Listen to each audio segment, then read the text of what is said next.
Hello everybody, welcome back to my poker strategy series, Texas Holdem Betting Insights number 2. We're going to talk about a major theme today, no free chips.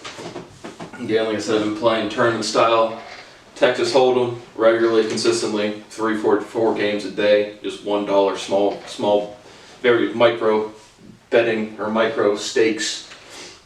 But again, I feel like I'm a very confident player in executing a strategy. I'm disciplined in, my betting strategy.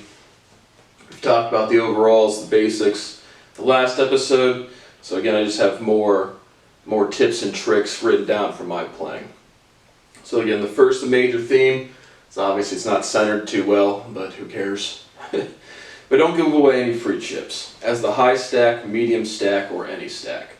So what are some scenarios in which you want to give away free chips? And what I mean is just making reckless bets. Well, if you're the high stack, you're going to be apt to play more hands, right? I've talked about the hands that I really like, how to manage them as far as I've done so. But if you have more chips, you're the high stack. Let's say, again, the game I play, everyone starts with 1,500 chips. Let's say you hit a double up right off the bat, and now you have 3,000 chips. And everyone else does about 1,500, 1,300 to 1,800 chips. You're going to be more apt to play more hands, which isn't necessarily a bad thing, but just don't overdo it. And as the high stack, you should be applying pressure. You should be playing more hands, maybe raise on the pre-flop, but don't play too many hands that are reckless. Just because you say, oh, well, I got the chips, I can afford it. And so I'm just going to play this hand, and you'll find you can quickly bleed yourself back to average stack or low stack. As the average stack, pretty much the psychology, you're going to give away free chips if you're bored. Again, if you're just done with the game, and you start shoving all in or something like that. But average stack typically isn't too apt to play extra hands or to give away free chips. They feel like they're in the game, they gotta try to get in the money, but they're not the low stack or the high stack. As the low stack, again, tilt, obviously, if you have capitulation and tilt, you have a really good hand, you think you're going to win, you're all confident, you're betting big, you're getting called, maybe calling a raise, and then you lose 50 to 80% of your chip stack in one hand. And now you're going to be on tilt, you might just say, well, fuck it, I'm just going to shove all my chips in. And so, on the low stack, you're going to be looking out for capitulation and tilt. Now, the converse for that is if you're the low stack, faking tilt actually gives you a very good hand. You come out and you lose 50 to 80% of your chip stack, and then the next hand you get is a pretty, ace-king suited, rockets, kings, queens. A good flush draw, something like that. Typically then you can fake tilt and then shove all in. Like I said, I typically don't raise. And I do shove if I'm the low stack sometimes, but if you fake tilt, again, I never play with tilt, I just don't. So if you're not risking money you can lose, I don't see why you get emotional about playing poker. But if you lose a bunch of your chips and then you get a good hand, it might be smart to shove all in or just to raise more than normal because people will be thinking you're just shoving your chips all in. Folding the opening hand crazies. Basically, again, the first hands of any tournament I've played, typically people will, again, they'll get a good draw right off the bat and everyone starts raising or betting. It's not rare to see people go all in on the opening hand. So even on pretty good hands, ace, king, king, queen, maybe not ace, king, but if people start betting really heavy on the very first hand, I typically just fold that just to let the carnage happen, let the dust settle a bit, and let people get settled into the game. Betting with one-card straights and flushes, right? Flushes beat straights, both are pretty attractive hands, but I'm pretty modest betting. Again, if the one hand, what I mean by one hand, one card straights and flushes, the cards you're holding, the four of the 5 cards, whether straight or flush, are on the flop or on the turn or on the river. So typically I'm pretty moderate betting those. Again, just trying to get as many chips out of the other person as I can. The exception being an ace-high flush. If there's 4 diamonds out there and I'm holding the ace of diamonds and there's no potential for a higher hand, I'll typically bet a good amount, hoping they have the king, queen, whatever. Conversely, if I have a 9, 10, even Jack, I'm going to be betting pretty modestly because it's a nice hand, but it's very easy to be beaten on a 1-card straight or flush. Betting as a large stack against another large stack and trying to get in the money. Typically, let's say, in tournaments I play top 3 place or make money or in the money, if I have a nice hand and we're trying to bleed out a lower stack or an average stack, and then I raise or make a small raise, a 1, 2, 3 bet raise, and then the other large stack calls me or average stack calls me, and the low stack folds, typically I won't even bet more than that. The point of at that point in the tournament is to get into the money.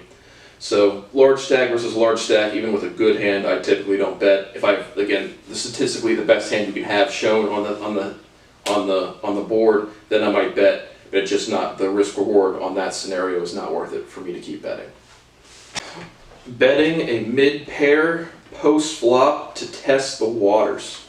Let's say you have 7-8 suited, and you're going for a straight or a flush, and then the flop comes out as 2-7-10. Don't really have a straight draw. Not a great. I call them shit straight draws. Like you might call them like gut straight draws, like inside straight draws. If you have 9, 10, 8, 6, then you need the 7 for the straight. So I call them shit straight draws and shit flush draws. Just people think it's called inside or gut shot.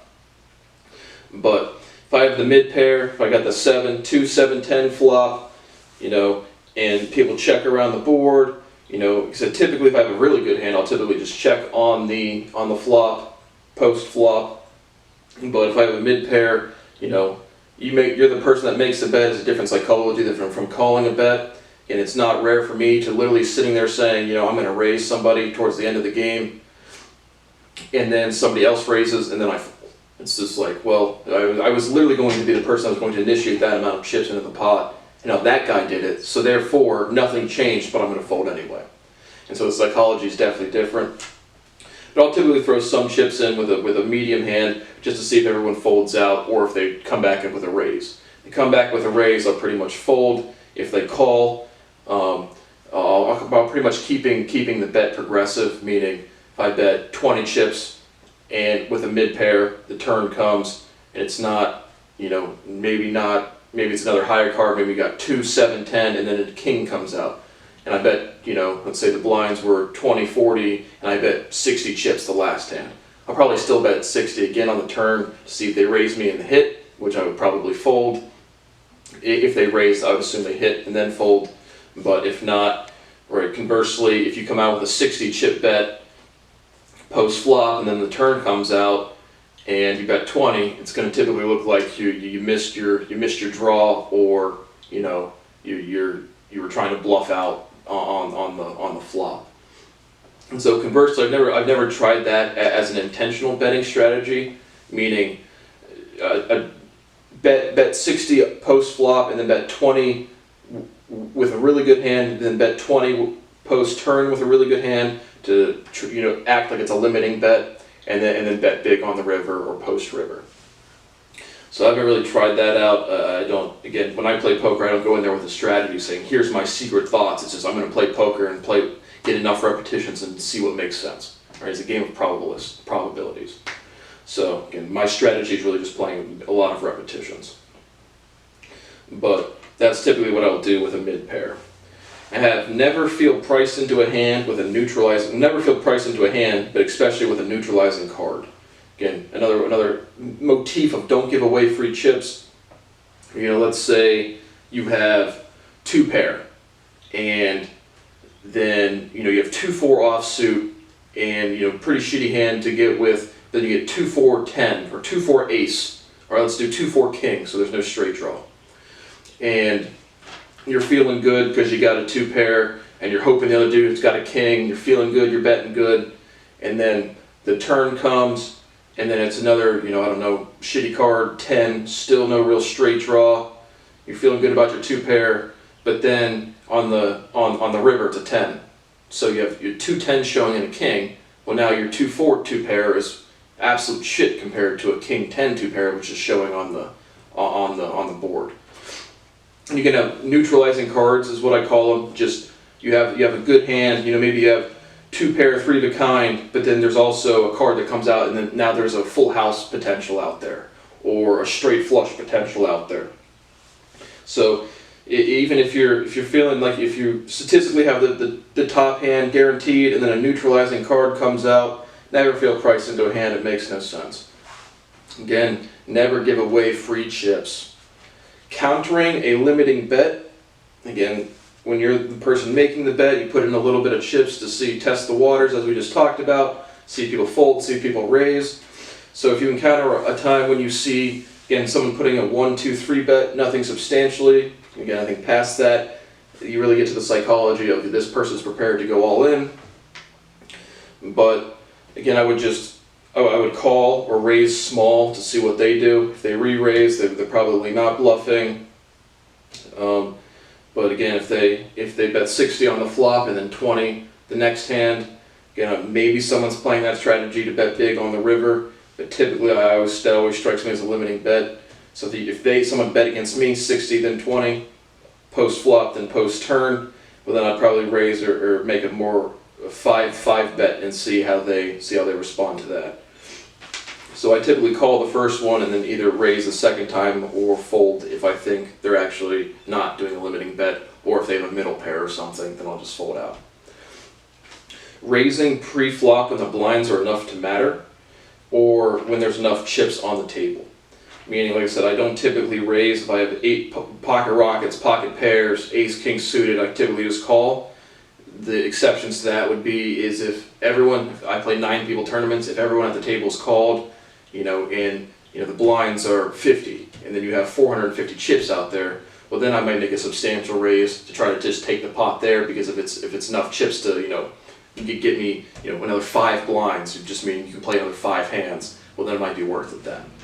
So I would raise pre-flop, again, if I'm not shoving as the low stack, to if the blinds are enough to matter, or if there are enough chips on the table. Again, even if it's not 9 people in the hand, if there's 4 people in the hand and the blinds are 200 each, and you have 800 chips to be had, then I would typically raise with a good hand. I would never try to bluff pre-flop, because then you can always get re-raised and stuff like that. If you raise the small stack, be prepared to go all in, or to call an all in. Meaning, everyone has 1,500 chips, you have 3,000 chips, or you'll just say you have 1,500 chips, you're an average stack, and somebody has 400 chips. And pre-flop's coming around, and then you raise, 100. Well, the psychology of the person on the low stack is, if I'm going to call this hand, I'm going to shove. So if you're going to raise any time against a small stack, you better be prepared to go all in. Heads up play strategy, pretty similar. I'd even say more gunslinging than even being the high stack. Heads up strategy, I pretty much raise if I have any sort of decent hand. Again, if you're playing heads up in a multi-person tournament, you're already in the money.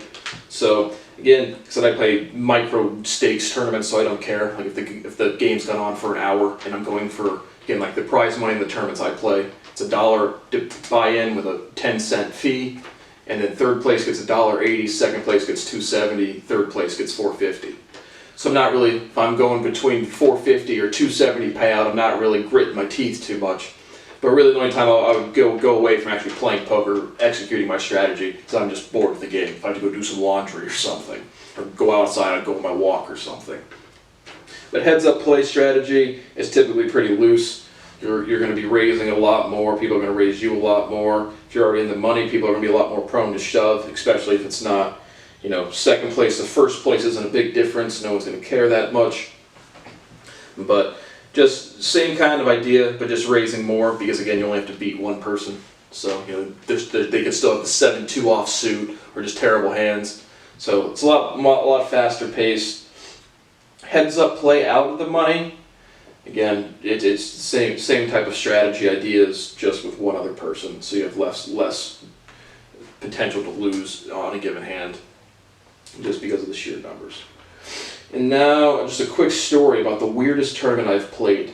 So, again, 9-person tournament, again, same blind structure I've talked about, but this guy in the theme of giving away no chips, right? If you raise the small stack and then you fold out because he shoves all in, I'm just sitting there scratching my head like, why did you do that? You mean you should be expecting to go all in.